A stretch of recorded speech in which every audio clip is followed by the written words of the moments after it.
Muito bem, estamos dando prosseguimento aos colóquios do PIBID, do curso de Ciências Sociais da Universidade Federal da Fronteira Sul, do campus Erechim. E nosso evento, como o pessoal tem acompanhado aqui, é um evento formativo de estudantes de licenciatura em Ciências Sociais, em que nós, a cada mês, estamos recebendo pesquisadores e pesquisadoras que têm contribuído para se pensar o ensino das ciências sociais e, principalmente, aquilo que a gente vem denominando de um campo da sociologia escolar, pensando as suas estratégias metodológicas, pensando a formação docente e os conteúdos que nós trabalhamos. Então, a professora Fernanda Feijó, da Universidade Federal de Alagoas, também coordenadora do PIBID, nossa colega, a PIBIdiana também de Alagoas, vai estar conosco aqui para conversar, então, um pouco sobre o tema o que e como ensinar, metodologia de ensino de ciências sociais para o ensino médio. Fernanda, é uma alegria estar contigo, muito obrigado por ter aceito o nosso convite, e a ideia, então, é te ouvir um pouco sobre esse tema. Afinal de contas, a professora Fernanda, ela não apenas é hoje uma professora universitária, formadora de professores e professoras, mas a professora Fernanda, assim como eu tive a oportunidade, trabalhamos também na educação básica, o que nos deu muito lastro para a gente também não apenas falar sobre o ensino de ciências sociais, mas também a partir do que a gente viveu. Fernanda, muito bem-vinda, vou deixar que tu mesmo faça a tua apresentação, mas é uma alegria estar contigo aqui. Então, obrigada, Thiago.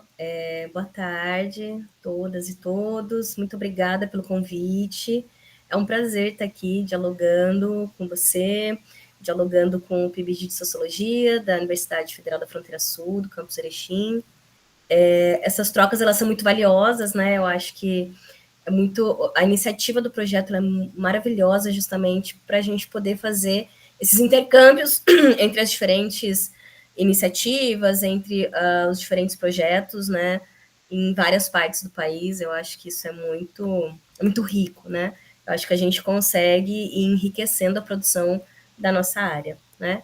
Então, como o Thiago bem falou, né, meu nome é Fernanda Feijó, sou professora da UFAL, 6 anos e meio, trabalho com formação de professores, então eu dou aula de estágio, também atuo com uma disciplina na pedagogia, dou estágio também na filosofia, mas o meu foco mesmo é trabalhar com o ensino de sociologia. Eu trabalho com ensino de sociologia desde o meu TCC na graduação, faz bastante tempo, né? Então, quase 20 anos que eu venho trabalhando com essa temática. Como o Thiago bem colocou, já dei aula na educação básica, dei aula em escola particular, dei aula na rede estadual de São Paulo e na rede municipal de São Paulo também. Então, a gente tem um acúmulo de experiência também na rede, no chão da escola, que eu acho que enriquece bastante também as nossas reflexões, né? E aí o Thiago me provocou, né, a trazer essa temática, que foi algo que eu trabalhei também no meu mestrado, que é pensar um pouco a questão das metodologias de ensino, né, das ciências sociais, para a gente pensar o ensino da sociologia na educação básica. E a gente não tem muito tempo, então eu resumi aqui, né, vamos dizer assim, algumas questões que eu considero fundamentais para a gente tratar da metodologia de ensino, tá?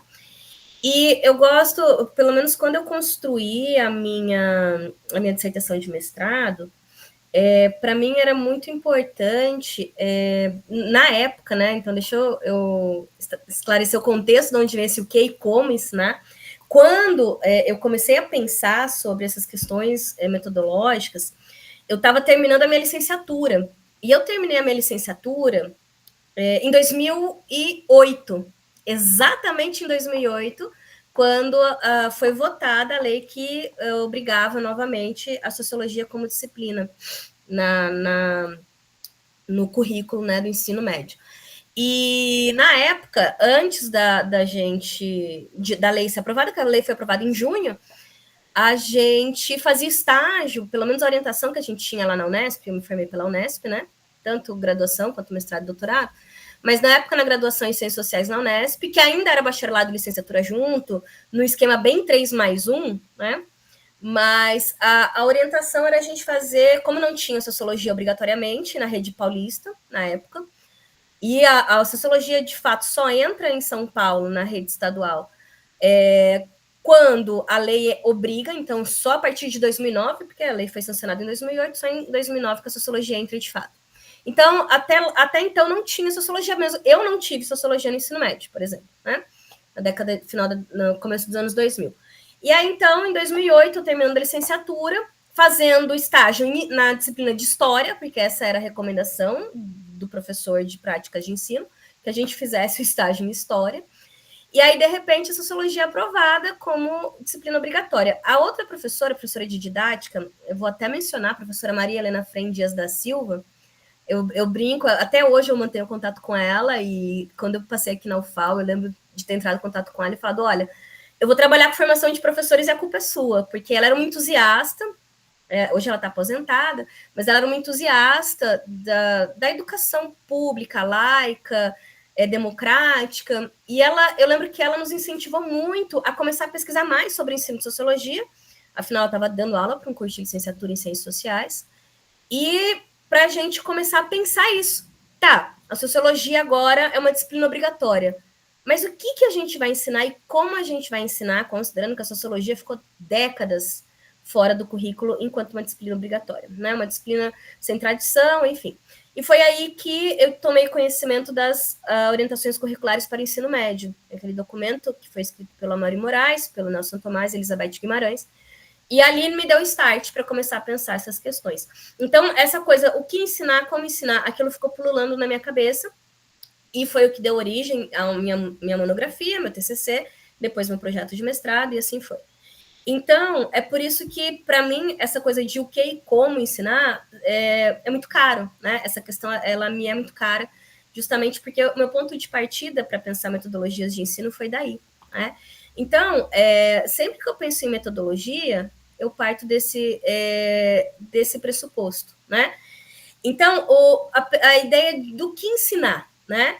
E no sentido não necessariamente da gente já, claro, a gente precisa olhar, né, para a seleção de conteúdos, mas inicialmente a ideia do que ensinar vai derivar de uma concepção de conhecimento e de quais são as escolhas curriculares, né?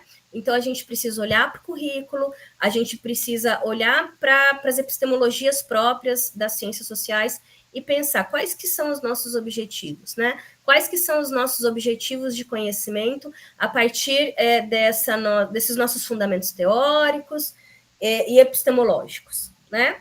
E, por outro lado, né, do mesmo modo, a gente pensar o como ensinar, ou seja, qual que é a orientação teórica que vai fundamentar o método que eu vou escolher para poder dar as minhas aulas. Então, é pensar quais vão ser as orientações teóricas, né, que vão me levar a planejar as minhas ações para atingir os meus objetivos de aula.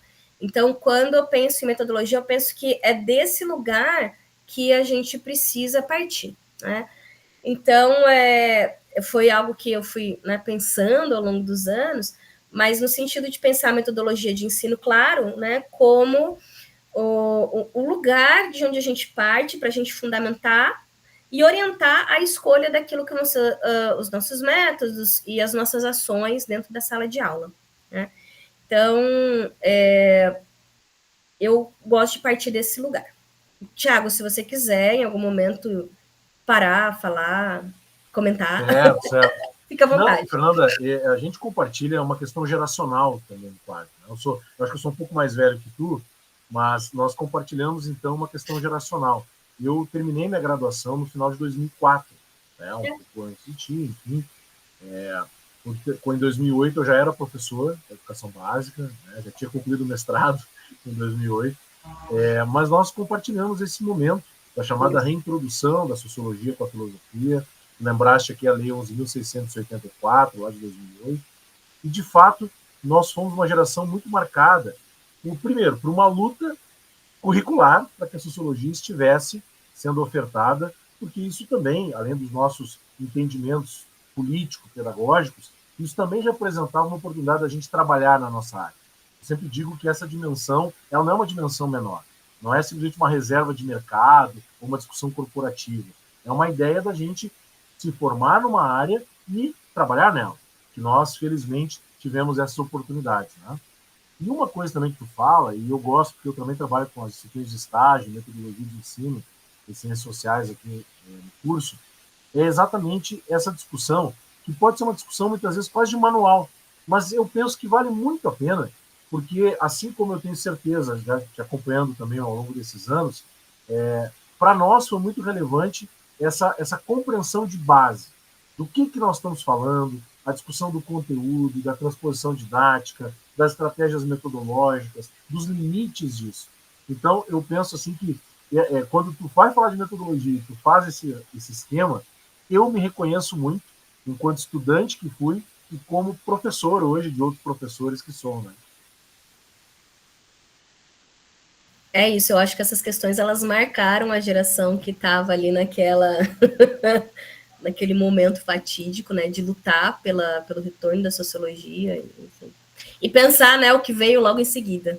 Bom, então, para a gente justamente sistematizar, né, o que vai ser essa metodologia, para a gente conseguir pensar o que eu vou ensinar e como eu vou ensinar, e chegar no momento de selecionar objetos, estabelecer objetivos, planejar ações, a gente precisa partir de uma reflexão aprofundada com base nas epistemologias próprias das ciências com as quais a gente vai estar lidando, né? Então, primeira coisa, né, para a gente poder selecionar os objetos de ensino, né, ou os conteúdos, a gente precisa conhecer as condições socioeconômicas, culturais, políticas, em que estão inseridos os nossos estudantes. Ou seja, a gente precisa ter uma concepção sociopolítica que vai orientar essas escolhas. Então, quando a gente fala de metodologia, a gente está falando justamente dessa base que a gente precisa ter para poder fazer essas escolhas, para poder selecionar esses objetos, né? Claro, a gente tem que ter o domínio teórico-metodológico, né, das nossas ciências, então a gente tem que ter o domínio das ciências sociais como um todo. Eu sempre falo para os meus alunos no estágio, né, porque às vezes eles querem trabalhar um tema X ou um tema Y, porque nas ciências sociais, lá na Unesp, a gente chamava das áreas tronco, né, a ciência política, a sociologia e a antropologia. Os alunos sempre têm uma inclinação mais para uma ou para outra, mas quando a gente está... Eu dou os últimos estágios, né? Eu tenho dado ultimamente estágio 3 e 4 aqui na UFAL, que são os de regência, né? E aí eles, às vezes eles reclamam, professora, mas a minha meu supervisor na escola está dando aula sobre temas de antropologia, e eu sou mais afeita à política. Eu falei, eu sei, mas você não vai poder escolher quando você tiver um currículo na sua frente, né? Então, é muito importante também considerar o currículo. Claro que, ultimamente, a gente tem um problema de currículo nacionalmente falando, com a reforma do ensino médio, BNCC. Esse debate aqui hoje não é currículo, né? Mas é uma coisa que atravessa, a gente não tem como falar de metodologia sem considerar o currículo. Mas, de qualquer modo, os estados têm referenciais curriculares, bem ou mal, e dentro desses referenciais você vai ter elementos das três áreas que eu chamo de tronco das ciências sociais, né? E aí eu digo a eles, vocês vão ter que aprofundar o conhecimento de vocês, ainda que vocês tenham áreas de preferência, com relação às áreas que vocês têm menos contato, né? Então, é uma coisa que eu insisto muito com eles, e eu já tive uma experiência, vou só abrir um parênteses muito legal, com um aluno que ele era da ciência política, e da ciência política hard, bem institucionalista, e eu dando aula, falando nisso, ele falou, tá bom, professor, eu vou aceitar o desafio. E aí ele pegou para dar aula sobre diversidade cultural. Eu achei o máximo, porque ele enfrentou o desafio, né?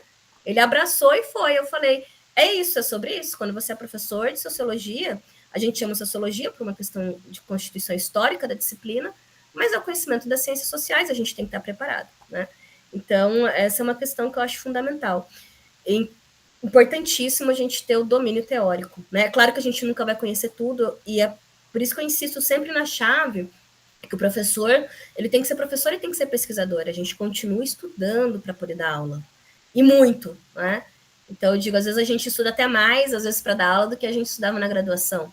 E é uma coisa que é fundamental a gente continuar sempre fazendo, né? A gente também, para poder estabelecer os objetivos, precisa compreender quais vão ser as relações dos objetivos de ensino com os objetos que a gente vai selecionar. E para a gente fazer essa relação entre objeto e objetivo, a gente precisa desenvolver necessariamente uma reflexão aprofundada sobre qual é a finalidade social, qual a finalidade pedagógica do ensino. Ou seja, qual que é o impacto que esse conhecimento, esse objeto que eu estou trazendo, ele vai ter socialmente falando, dentro daquele contexto em que eu estou ensinando. Né? Como que isso vai impactar os meus estudantes dentro da realidade onde eles estão inseridos? Então, é muito importante que quando a gente pensa os objetos, quando a gente estabelece a relação entre esses objetos e os objetivos de ensino, a gente não perca de vista essa reflexão, né?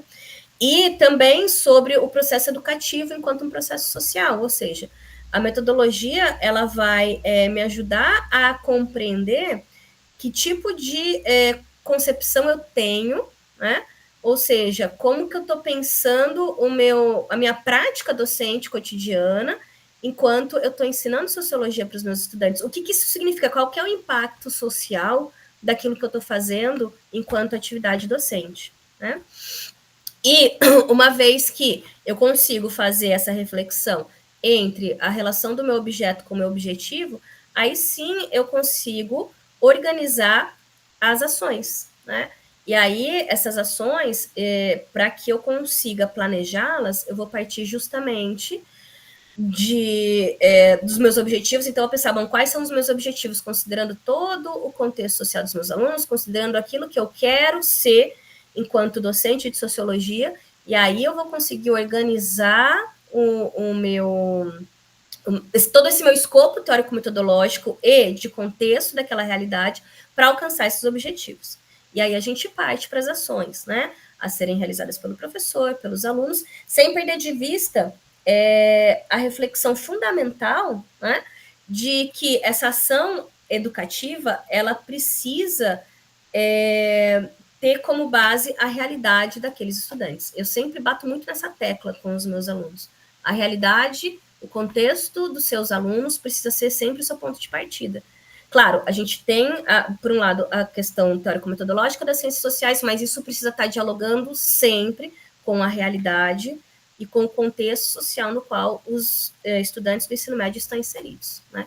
Eu acho que essa é a base, né, metodológica para a gente pensar o ensino das ciências sociais, né? Então, fazendo assim, né, um apanhado, né?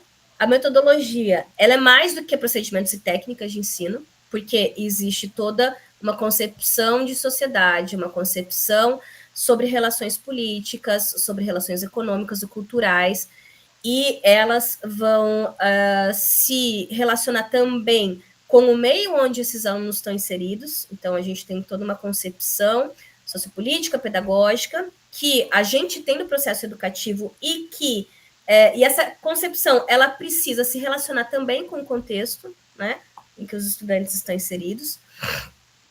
A metodologia de ensino, ela sempre precisa vincular o processo de construção do conhecimento à atividade prática humana no mundo, né?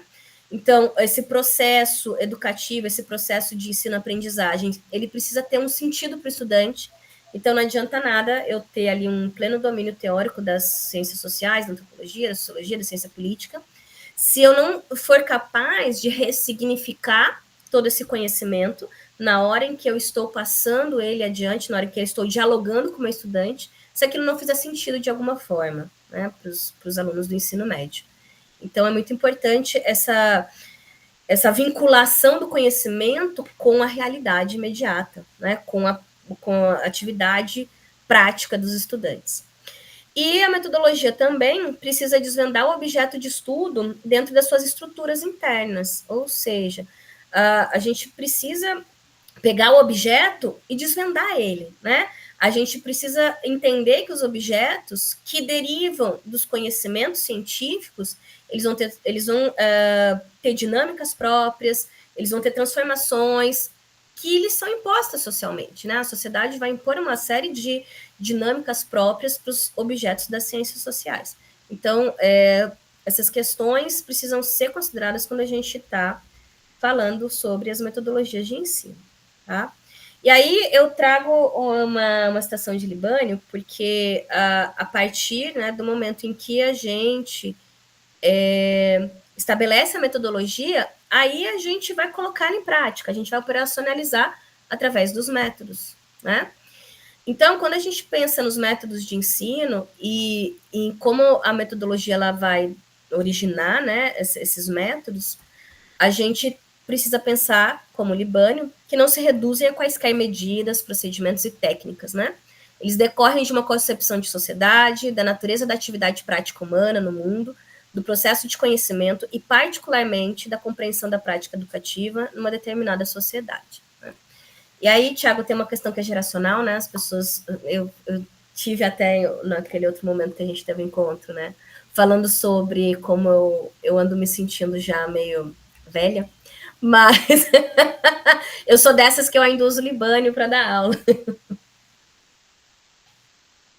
Somente depois que ele veio para cá, não sei se foi ano passado ou retrasado, acho que foi ano passado, ele veio para um evento aqui em Maceió, e eu o conheci pessoalmente, eu assisti uma conferência dele, e aí eu falei, não, eu tô no caminho certo, eu ainda acho que essas questões da didática do Libânio, claro, tem muita coisa que está ultrapassada, é lógico que a gente precisa atualizar, mas eu sei que tem algumas concepções como essas, assim, que para mim ainda são base, né? Então eu... Não, é isso, Fernando. Tu sabe que eu lido também com esse autor, até porque eu volto a dizer assim, a gente muitas vezes, os cursos de formação de professores e professoras, nós aderimos a alguns modismos. E eu penso que as inovações, inclusive participo de uma pesquisa coordenada pela nossa colega Marili, sobre inovações e práticas pedagógicas na área. Então, evidentemente que nós temos que estar atentos e atentas a isso. Por outro lado, eu não acho também descartável manuais no sentido de uma concepção básica, sabe? De tu criar um alicerce conceitual. Eu estou falando disso aqui. O que envolve ser professor e ser professora? O que envolve a gestão da relação de ensino e aprendizagem? Eu lembro aqui, para continuar discutindo, que talvez o último livro que o Paulo Freire escreve, que é a Pedagogia da Autonomia, ele tem um caráter manualístico. Claro que não é só isso, mas ele tem um caráter do ensinar exige, né, ao longo dos seus capítulos. Então isso é algo acho que é interessante, e o Libânio me parece sendo um autor que conseguiu nos dar essas condições todas, e eu uso ele também, viu? Menos mal. Desculpe a interrupçãozinha, minha filha. Às vezes acontece quando eu tô em casa. Bom, então, continuando, né? E as ciências sociais, né? Como que a gente traz essas concepções, essa base sobre o que é uma metodologia de ensino, né? Para a nossa área mais especificamente. Eu gosto de pensar a metodologia de ensino das ciências sociais a partir dos princípios epistemológicos, né? Que vão nos ajudar a pensar essas metodologias de ensino. E, como eu falei, o primeiro documento que eu tive contato sobre ensino de sociologia foram as orientações curriculares para o ensino médio. E, na época, as orientações, para quem não conhece, são um documento de 2006, né? E justamente o nome apresenta bem, orientações curriculares, né? Não se... como os próprios autores exaustivamente chegaram a dizer depois em publicações posteriores. A ideia não era ter um currículo pronto ou um parâmetro, nem nada disso, mas trazer algumas sugestões de como pensar as metodologias. E os princípios epistemológicos que esses autores eles propunham lá em 2006 era o estranhamento e a desnaturalização. E, claro, a gente vai refletindo sobre isso, né, ao longo dos anos. E na minha cabeça, na minha concepção, o estranhamento e desnaturalização, eles estão presentes, a priori, pelo menos, em todas as ciências humanas, né? Então, se a gente pegar ensino de filosofia, ensino de história, ensino de geografia, e eu arrisco a dizer, embora muito distante da nossa área de conhecimento, né, que o estranhamento e desnaturalização estão presentes no conhecimento científico como um todo, né? Então, acho que em qualquer área que a gente for pensar, estranhamento e desnaturalização vão estar lá. Então, eu penso no estranhamento e na desnaturalização como princípios epistemológicos guarda-chuva, vamos dizer assim, né? E aí, dentro desses princípios, a gente vai pensando, vai puxando as especificidades das ciências sociais para a gente poder pensar outras questões epistemológicas que vão nos ajudar a orientar a nossa metodologia, né? Então, a gente tem ali a imaginação sociológica, do Wright Mills, que eu acho que, durante muito tempo, foi um dos princípios epistemológicos mais comentados dentro dos trabalhos, né, sobre ensino de sociologia, partir da perspectiva do Mills. Depois, em algum momento, em algum congresso brasileiro de sociologia, né, houve um debate sobre artesania intelectual a partir do José de Souza Martins, falando sobre sociologia do cotidiano. Eu acho que é uma perspectiva interessante também para se trabalhar a questão de se aproximar à sociologia da realidade dos estudantes. Então, a ideia de que você vai construindo cotidianamente o conhecimento, eu acho que vale muito a pena trabalhar a partir dessa perspectiva epistemológica. Mais recentemente, né, na segunda década dos anos 2000, a gente tem ali o Aprender a Pensar Sociologicamente, do Bauman e do May, que vão trazer algumas questões contemporâneas para se pensar também o ensino de sociologia, que também é tipo um manualzinho, né, que traz ali algumas questões sobre a sociologia. Também há uma base ali para se pensar metodologias de ensino de sociologia. E dali para frente, né, nesse momento que a gente vai chamar de, que a gente gosta de chamar de era de ouro, né, das pesquisas sobre ensino de sociologia entre 2008 e 2016, até a gente ter ali a reforma do ensino médio sendo aprovada, a gente vai ter uma ampla produção, né, sobre possibilidades, metodologias, possibilidades epistemológicas, e uma que me chama a atenção é a percepção relacional dos fenômenos sociais, né? O Bodar, professor Cristiano Bodar, do blog Café com Sociologia, meu colega aqui da UFAL, ele vai escrever um artigo justamente dialogando com a questão do estranhamento e desnaturalização, trazendo essa perspectiva, né, de que estranhamento e desnaturalização não dariam conta das especificidades das ciências sociais, e aí ele traz essa perspectiva, essa possibilidade também.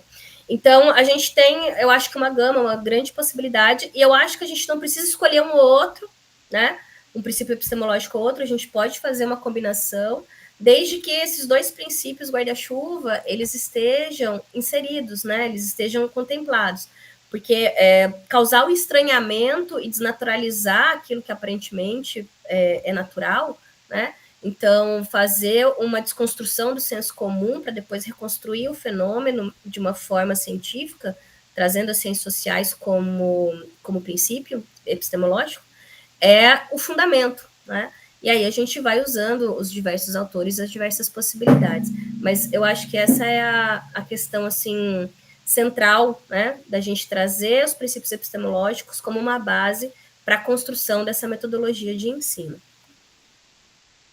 E aí, né, só para não ficar num debate assim tão teórico, eu resolvi trazer algumas sugestões de recortes metodológicos para ajudar na seleção dos objetos. Então, a gente tem ali uma consciência de qual é a nossa concepção pedagógica, a nossa concepção de sociedade, enfim.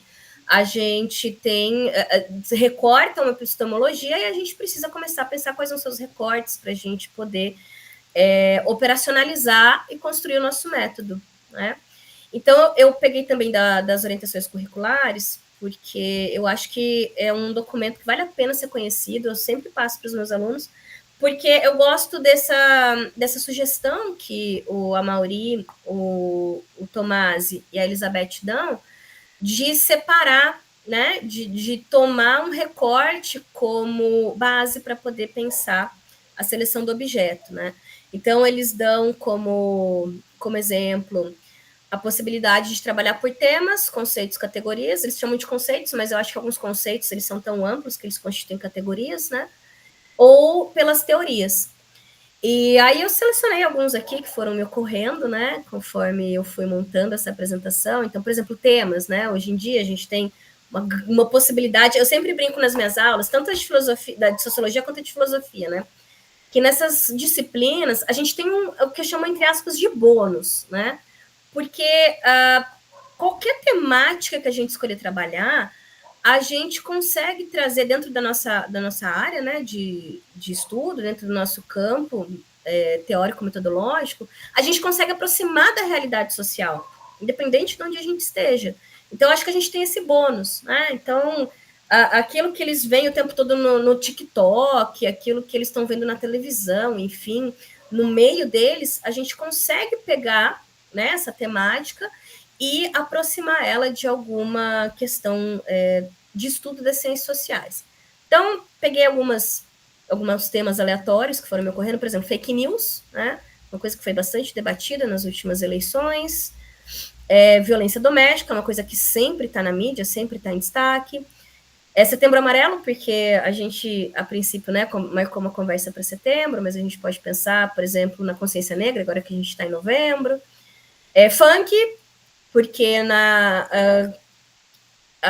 teve recentemente em São Paulo uma CPI sobre o funk em algumas comunidades, né? E aí me ocorreu isso. Escala 6x1, porque é uma coisa que também tem rodado bastante nas redes sociais.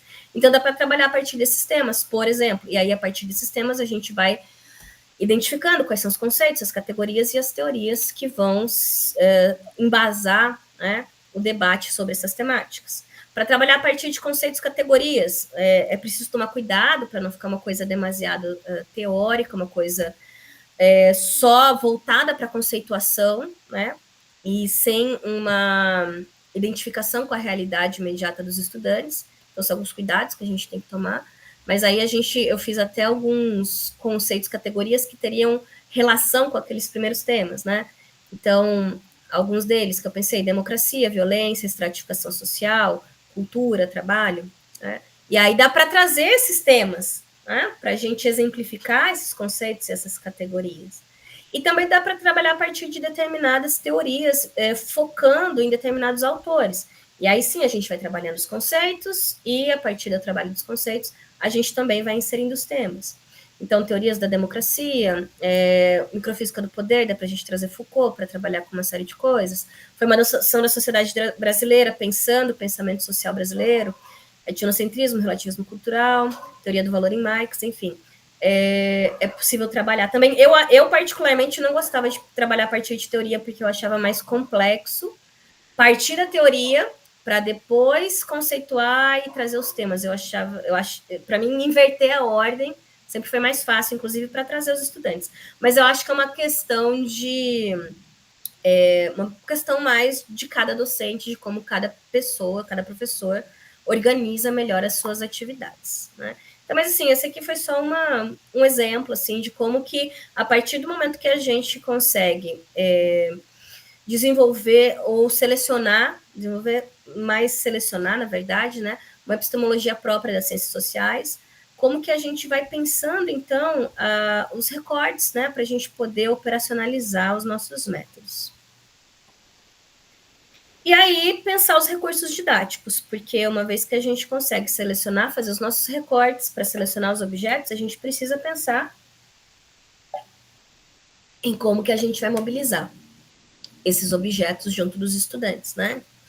E na minha experiência, e como professora de estágio também, conforme a gente vai refletindo sobre as escolhas que a gente faz, desde o momento em que a gente está pensando quais são as nossas concepções teóricas, quais são as nossas concepções de sociedade, as nossas concepções sociopolíticas, as nossas concepções pedagógicas, de certo modo, a gente já está delimitando quais vão ser os nossos recursos didáticos, né? E a partir do momento que a gente, então, seleciona os objetos, então a gente vai escolhendo a gente vai fazendo essas escolhas necessárias dentro dessa construção do nosso fazer docente.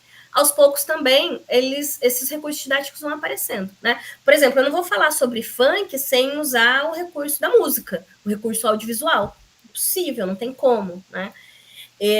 Então, a gente já, nesse movimento, né, esses recursos vão aparecendo. Claro, a gente precisa sempre ter materiais didáticos que vão nos dar suporte. Eu sempre sugiro muito que os estudantes recorram aos livros didáticos, aqueles dos PNLDs de 2012, 2015, 2018. Agora a gente teve um novo PNLD, então eu até brinquei com os meus alunos do PIBID, né? Falei, olha, vocês deram sorte, porque a partir do ano que vem, né, que eles vão para a regência ano que vem, eles vão ter material didático novamente. Porque existe um gap, porque esse material do PNLD 2021, ele não ajuda muito, né? Ele é muito raso. Então, eu acho que ter um bom material didático, eu acho que ajuda. Claro, não se limita, obviamente, ao livro didático. A gente tem outras possibilidades de livros, né?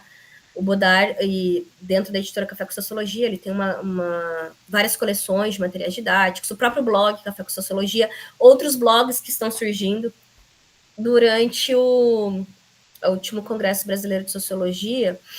Alguns desses blogs foram apresentados no GT sobre ensino de sociologia, então existem outros pesquisadores, outras iniciativas de projetos de extensão que estão produzindo materiais didáticos e disponibilizando isso, né? Então a gente só precisa ali ter um pouquinho de tempo para parar e dar uma pesquisada, né?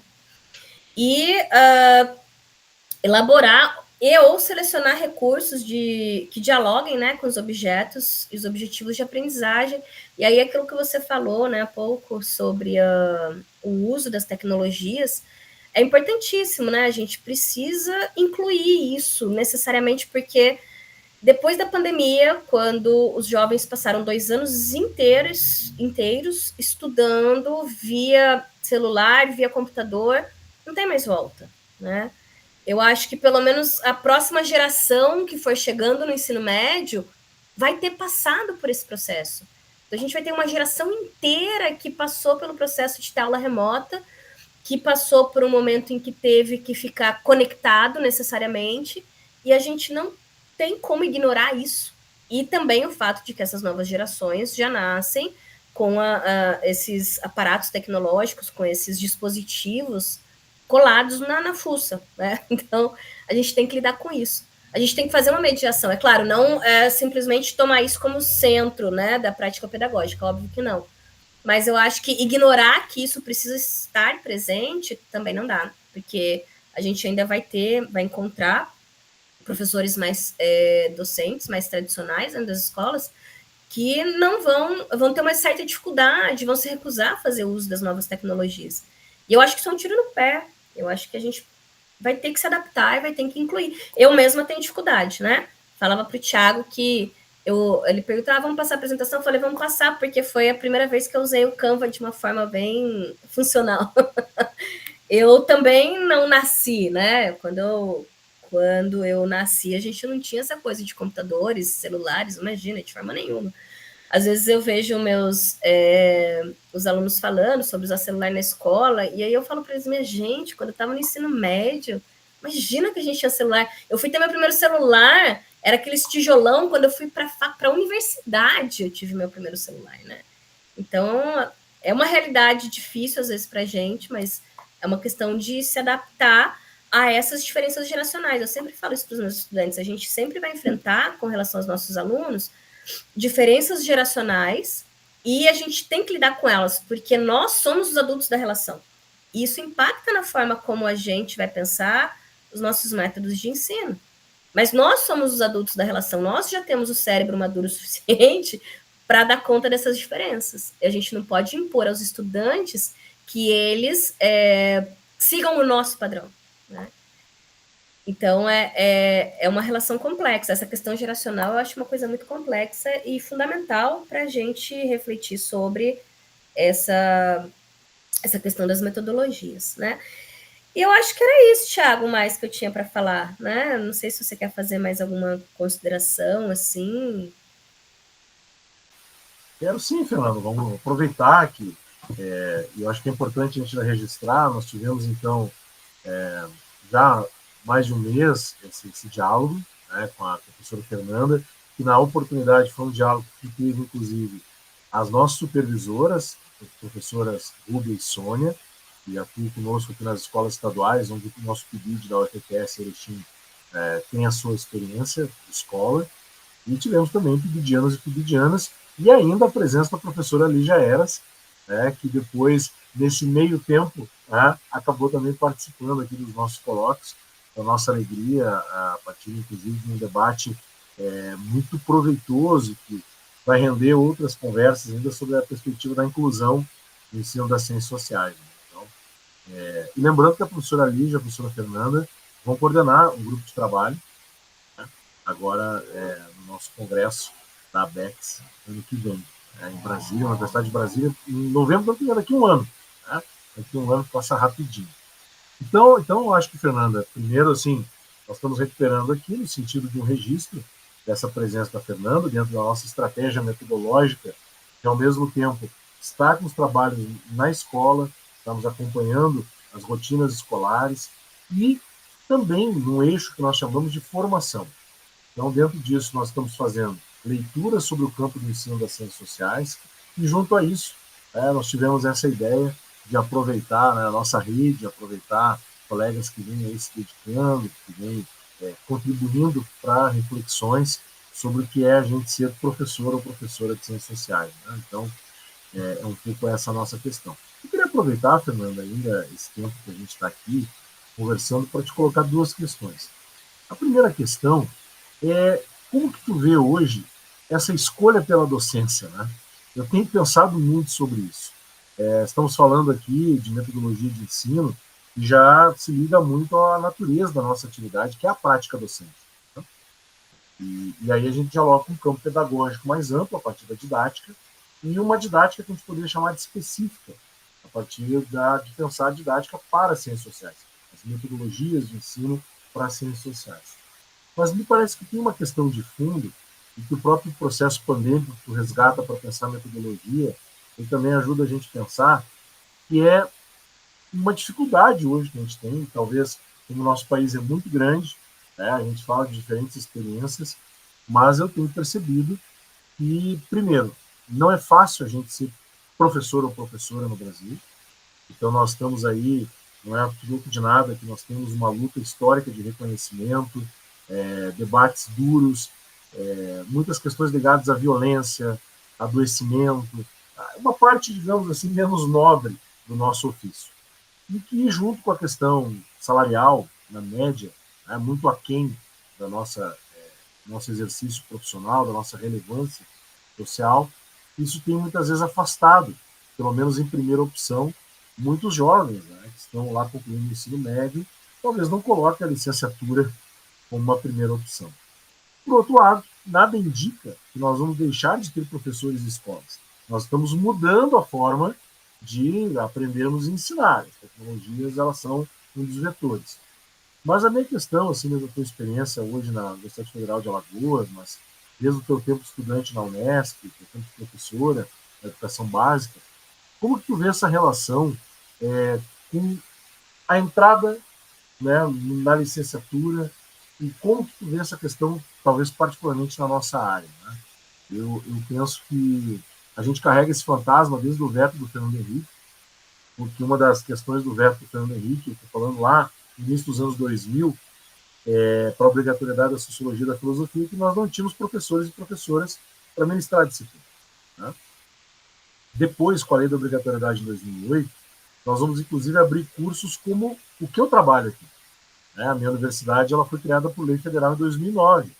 Né? Então, tinha um ano antes a lei da obrigatoriedade do ensino de filosofia e sociologia, e os cursos de ciências sociais da UFFS, eles muito respondem, assim como os de filosofia, a lei, a exigência, né, de ter a licenciatura para trabalhar. Essa também é a questão, assim, né? Como é que tu vê essa questão hoje da entrada de estudantes, da procura pelos cursos? Como é que tu vê isso num cenário assim de médio prazo, assim, para a gente pensar junto? E a segunda questão, e aí talvez a tua experiência de professora da área de estágio, metodologia de ensino, e hoje também como coordenadora do PIBID, como que tu vê as inovações metodológicas possíveis, né? Ligadas à tecnologia, por um lado, mas não só isso, porque a gente depende das estruturas das escolas também, para discutir tecnologia. Nós temos uma lei no país um pouco controversa, mas com a questão da proibição dos celulares, que são mecanismos de uso da internet, né? Mas que ao mesmo tempo são elementos de desatenção, são elementos, né, que tiram o foco, muitas vezes, das aulas.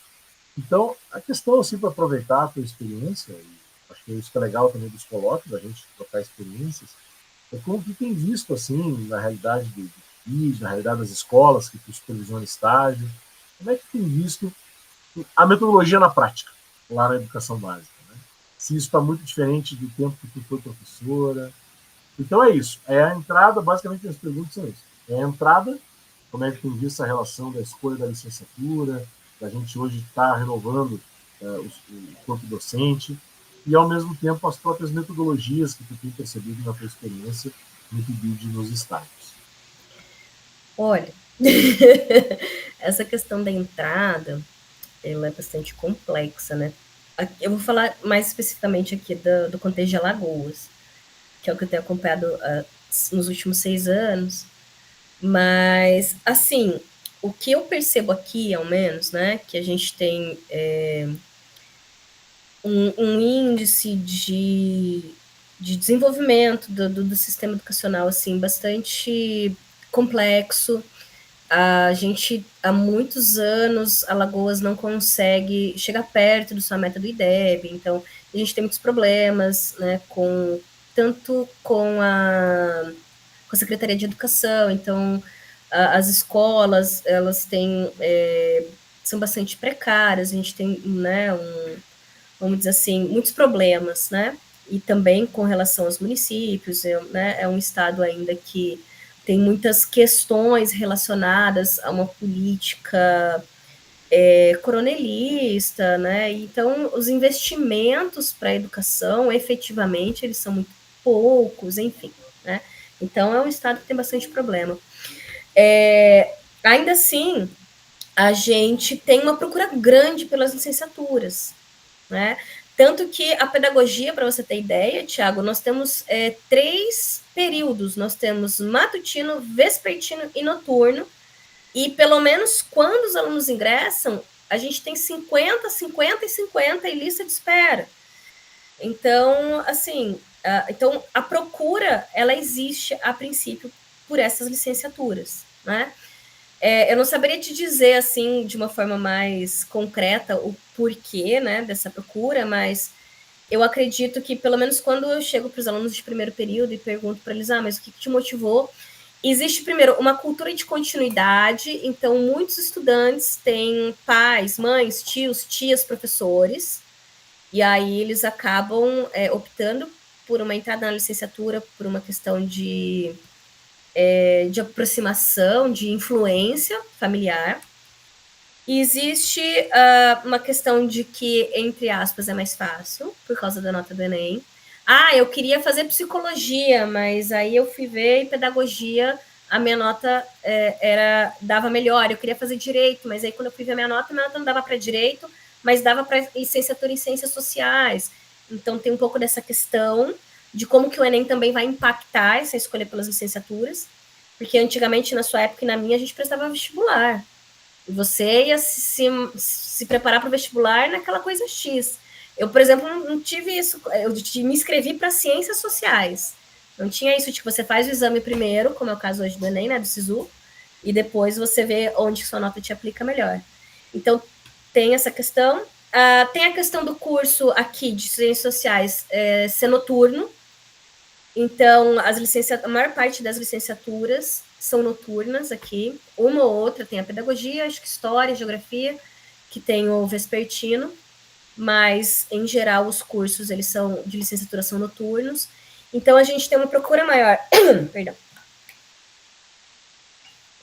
Uma procura maior da classe trabalhadora por esses cursos, porque eles normalmente os estudantes trabalham durante o dia, e os cursos que eles vão ter acesso à noite são os cursos de licenciatura, né? E tem uma quarta questão, não tanto nas ciências sociais, mas a gente está falando sobre docência, eu vou puxar isso rapidinho, que eu vi muito na pedagogia, que é a questão das pessoas que têm alguma relação com a igreja, e na igreja, né, dão algum tipo de catequese, de escola religiosa, e acabam gostando dessa atuação de lidar com crianças, de ensinar, né, na igreja, e optam pela pedagogia, ou optam por uma licenciatura para dar continuidade a esse processo de, né, de transmissão, vamos dizer assim, de conhecimento. Me aconteceu de ter vários alunos na pedagogia esse ano que trouxeram esse relato, essa experiência, né? Então, eu achei um fenômeno interessante. Eu falei, nossa, eu nunca tinha parado para pensar sobre isso. Né? E é interessante que durante as aulas eles iam trazendo experiências válidas sobre como que eles atuavam com as crianças na igreja, né? E como isso acabava motivando a docência, enfim. Mas eu acho que tem esses aspectos que a gente precisa considerar sobre a desmotivação, porque o que acontece? Eu dou aula a partir do 5º, 6º período, né, nas licenciaturas específicas, nas ciências sociais e na filosofia. E quando chega para mim no estágio, já, né, no 5º, 6º período, diminuiu muito a turma. Então, a gente tem um processo de evasão. E aí, o processo de evasão, óbvio, a gente vai ter N variáveis para esse processo de evasão, mas pensando no que concerne especificamente a atividade docente, eu acho que a gente tem algumas questões nas ciências sociais que elas impactam também. Por exemplo, o fato de ser uma disciplina desvalorizada, tanto socialmente quanto dentro da escola. Os alunos eles vão percebendo ao longo da trajetória, ao longo dos estágios, do contato que eles têm com as escolas campo, né, através do PIBID, ou mesmo quando começam os estágios, que a sociologia é sempre a disciplina que fica na primeira aula da segunda-feira, ou na última aula da sexta. Então, essas questões, assim, que elas a princípio parecem menores, elas não são menores quando você é o professor daquela disciplina. É sempre a aula de sociologia que é utilizada para fazer um interclasses, ou que é utilizada para ensaiar para um evento, alguma coisa assim. Ela é desvalorizada pelos próprios colegas docentes, então, de certo modo, isso acaba gerando um desânimo com relação aos estudantes. Eu já vi muitos relatos de estagiários meus falando isso, professora, a gente está aqui, né, se preparando e tudo, mas aí chega na escola, uma disciplina desvalorizada. Em alguns estados, não é o caso de Alagoas, mas em São Paulo, por exemplo, a sociologia perdeu uma carga horária absurda. Então, a redução de carga horária com a reforma do ensino médio, eu acho que tudo isso vai gerando um certo desânimo também no estudante, né? Que reflete nessa escolha de se manter ou não se manter num curso de licenciatura para dar aula de sociologia futuramente. Então, eu acho que uma das coisas que eu sempre falo para os meus alunos é que ser professor de sociologia é um ato de resistência, né? Na verdade, ser docente já é, mas ser professor de sociologia é mais ainda, porque a gente precisa resistir um monte de coisa, né?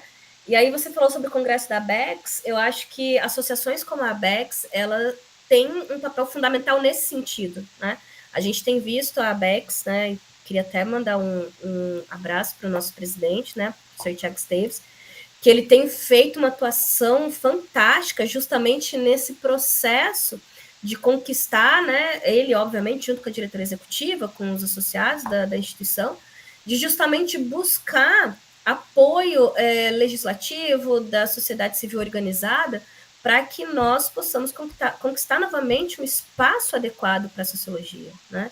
Junto com a nossa irmã filosofia, né? Agora a gente também tem a Associação Brasileira de Ensino de Filosofia, a ABFIL, recém-constituída, 2 anos, e eu acho que é isso, a gente tem que ir somando forças com outras associações de cunho político-científico, como é o caso da BEX, para a gente ganhando espaço, inclusive no sentido da gente voltar a ter um chamariz, né? Dizer, olha, é bom ser professor de sociologia, porque hoje em dia está muito mais difícil ser professor de sociologia, né?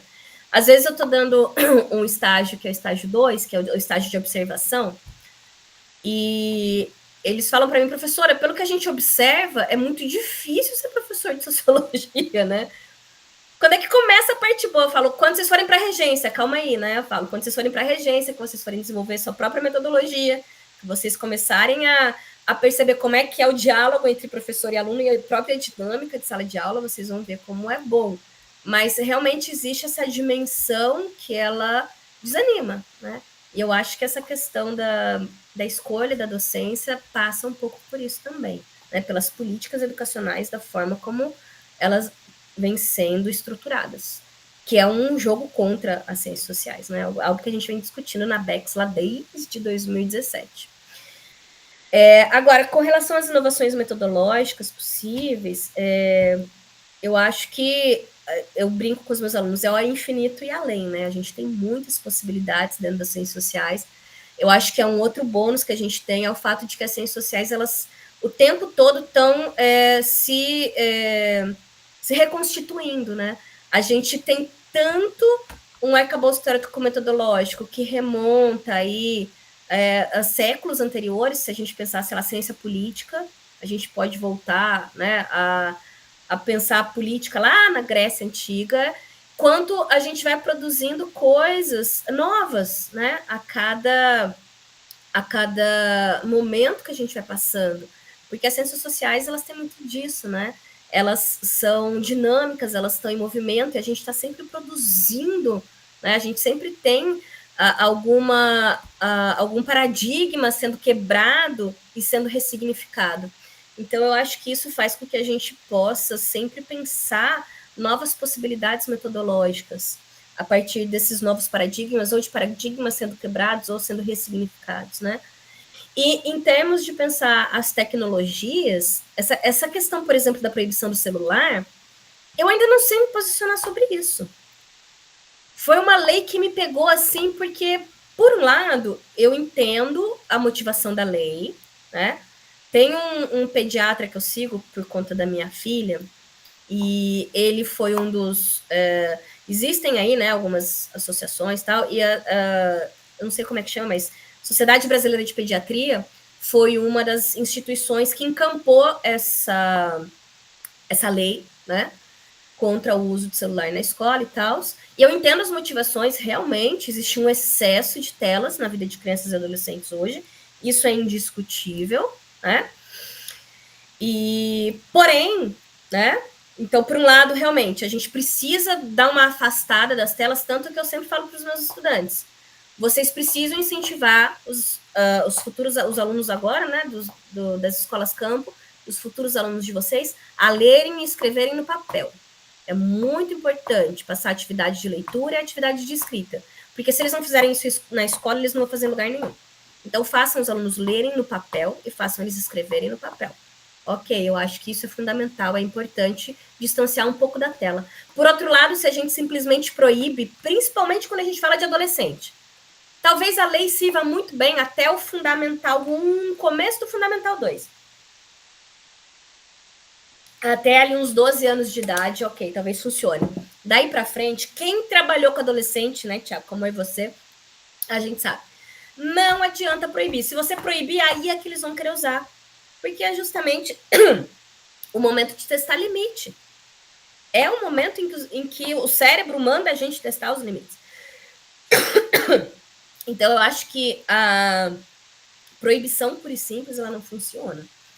Eu e a Lígia, a gente também coordena um grupo de trabalho no Uniseb, e esse ano a gente falou um pouco sobre isso, sobre metodologias, pensando as tecnologias, né, de comunicação, digitais de comunicação e informação, e a educação midiática. Eu acho que a gente precisa investir mais em ensinar esses meninos a como que a gente usa melhor, para não ficar alienado, né? Para não ficar viciado em vídeos de 1 minuto, e ao mesmo tempo fazer um bom uso das redes. Porque é possível fazer um bom uso das redes, mas isso precisa ser ensinado. Então eu acho que passa um pouco por aí, sabe? Como que a gente encontra o meio termo aí, né? Não adianta proibir, porque o que eu sempre pergunto para os meus estagiários e para os meus pibidianos, né? Como é que tá esse negócio do uso do celular? E aí eles me retornam, eles estão usando. Os professores pedem para guardar, né? Nas escolas particulares. Desculpe. Acabou a chuva aqui em Maceió, agora começa a estiagem, tá seco. Sim, não, haja, fica bem tranquilo. E um calorão. Não, fica bem tranquilo. Tu sabe que hoje, nós estamos conversando aqui, já quase no final de novembro, e está oscilando muito a temperatura ainda aqui no sul. Hoje é um dia quente, nós estamos chegando a 26, 27 graus aqui, está quente. Oh, coisa boa.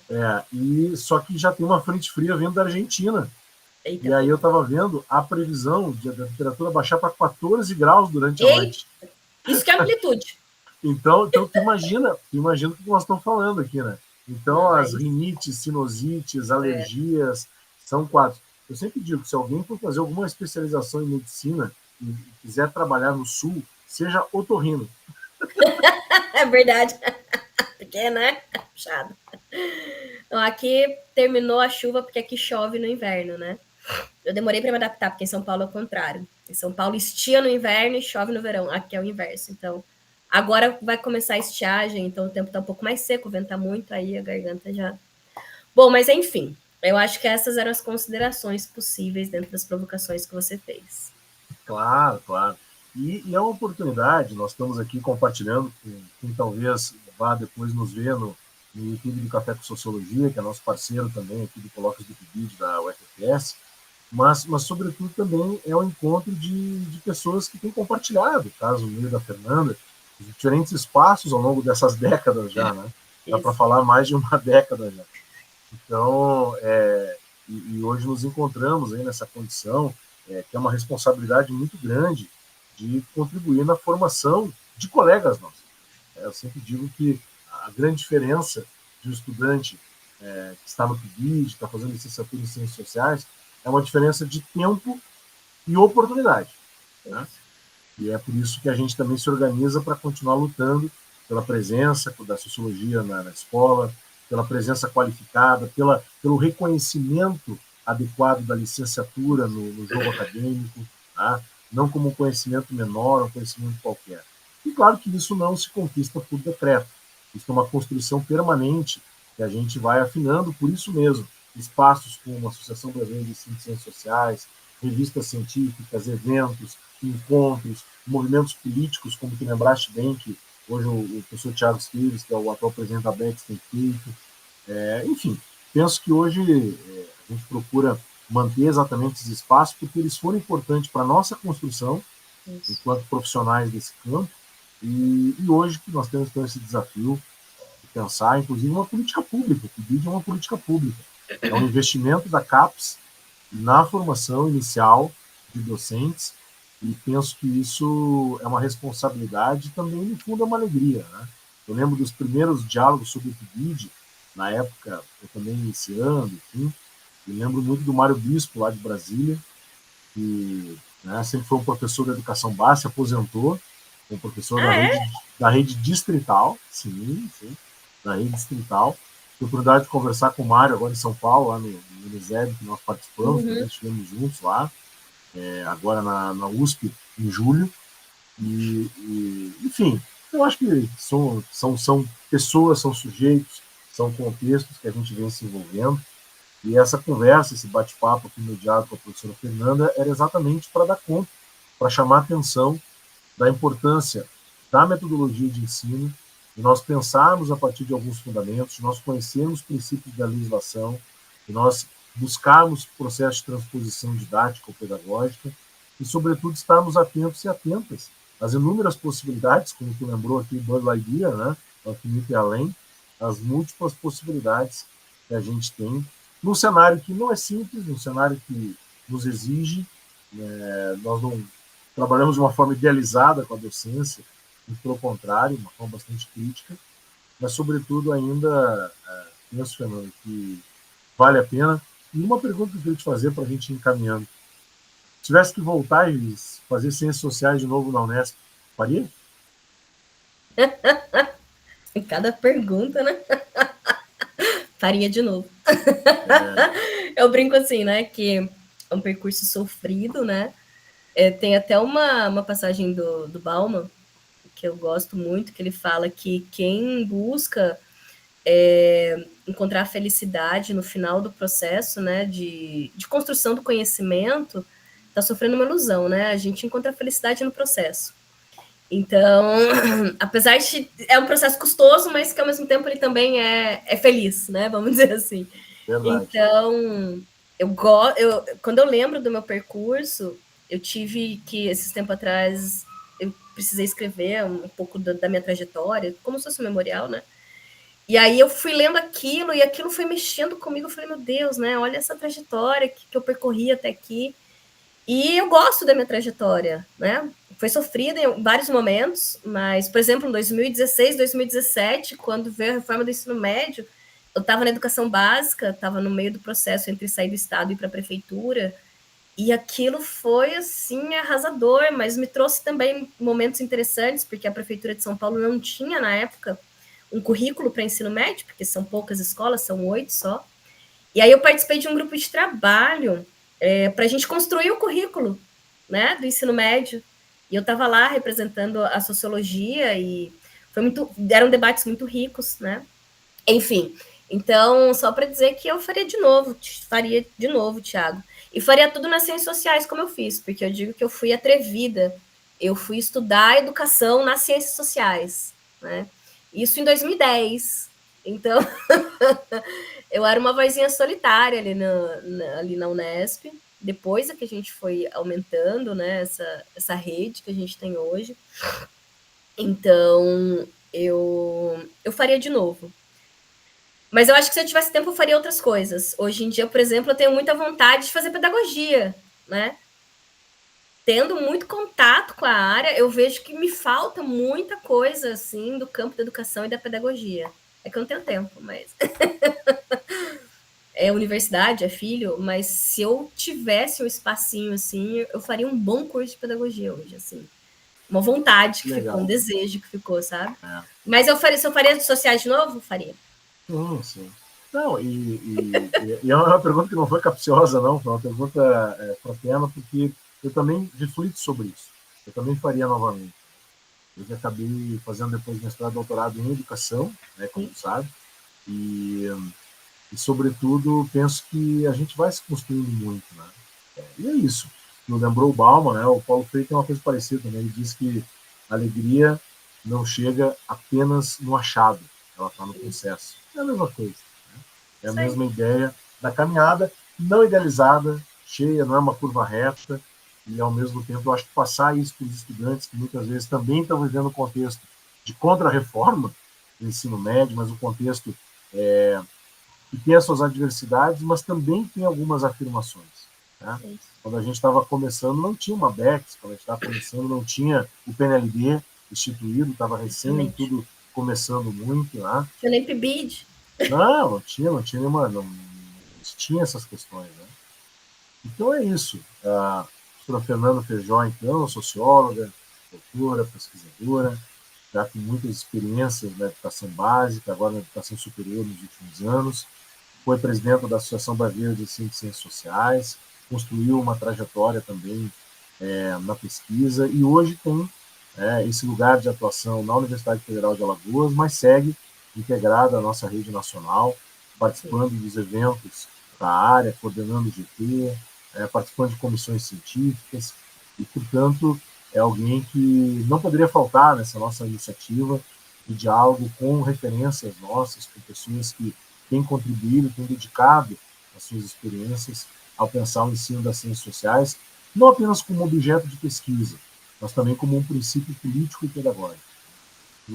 É isso que nos convoca também a não burocratizar a nossa atividade e até mesmo nos momentos das angústias, elas existem permanentemente, a gente continue se reinventando, porque por mais que tenha as dificuldades, né, Fernanda, a gente olha ali, tem um grupo de estudantes, a gente compartilha experiências, tem coisas que a gente reaprende, tem coisas que a gente aprende de novo, e isso também eu acho que é ser um pouco professor e pesquisador dessa área. Né? Eu acho que é isso. Eu tenho alguns alunos que são muito empolgados, assim, né? E isso é bom, né? É muito bom, assim, de compartilhar alguns momentos com esses alunos. Então, a gente falou de tecnologias, eu não vou poder deixar de citar um dos meus alunos, Diego Cristo. Ele gosta muito de trabalhar com essa perspectiva de jogos, de gamificação. Então, ele está o tempo todo. Ele já foi meu aluno no Residência Pedagógica, agora ele está no PIBID. E é uma pessoa muito criativa. Então, são esses, né, esses momentos com esses alunos, com esses diálogos que eu acho que fazem valer a pena. E os momentos de sala de aula, né? Eu brinco que eu sou uma pesquisadora, mas que eu gosto muito da sala de aula. Então, eu acho que isso também faz valer a pena. Muito bem, então, esse é um pouco o nosso objetivo, são conversas mais pontuais, até porque aqui nós estamos destacando alguns pontos para a continuidade da reflexão, que ela é permanente, é inesgotável, e com certeza nós vivemos mais um capítulo aqui desse registro que foi necessário, foi um pouco extemporâneo, mas ao mesmo tempo ele foi cheio também das melhores intenções que vieram desde o convite inicial para que a professora Fernanda fizesse parte aqui desse grupo de colegas que está conversando conosco. que vai continuar ao longo de 2026, pretendemos isso, e também pretendemos colocar à disposição da nossa comunidade essas reflexões também por escrito, a partir de uma publicação que vamos construir para o ano que vem. Tá? Sr. Fernando, muito obrigado pela tua parceria, parabéns pela tua trajetória, e seguimos juntos, sabe? Também, se precisar, a gente puder contribuir, seguimos perto. Obrigada, Thiago, obrigada pelo convite, pela acolhida, foi uma experiência muito boa. A sua iniciativa é maravilhosa, parabéns aí pela iniciativa dos colóquios. E é isso, vamos juntos sempre, e pelo ensino da sociologia, sempre defendendo. E é isso, também estou à disposição sempre. Muito obrigada.